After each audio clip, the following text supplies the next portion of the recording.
ছেলের আবদার, মা তুমি তো এবার চিকেন পুলি পিঠাটা বানালা না, একদিন একটু বানিয়ে দিও না প্লিজ।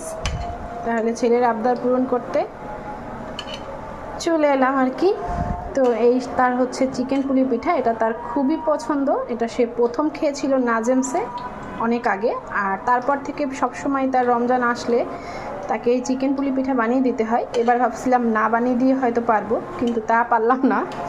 তার মনে ঠিকই পড়ে গেছে, মা চিকেন পুলি পিঠাটা বানালে না, মানে এবার একটু একবার একটু বানিয়ে দিও, এই আর কি। তো হচ্ছে এই জন্য তার হচ্ছে চিকেন পুলি পিঠা ভেজে নিয়েছি।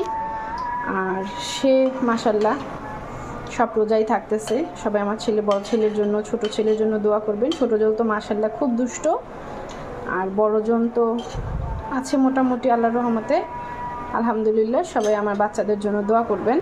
আর সাথে আছে আমার হাতে বানানো সস। এবার আমি হচ্ছে ওদের জন্য সস বানিয়ে নিয়েছি, কারণ ওরা এত বেশি সস খায়, বাজারের সসটা আসলে অত খাওয়া ঠিক না। প্রচুর সস খায় আমার দুই ছেলে।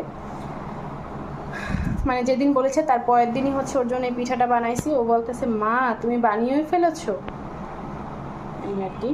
বাচ্চাদের আবদার তো সাথে সাথেই পূরণ করতে হয়। আর যেহেতু ছোট মানুষ রোজা থাকে,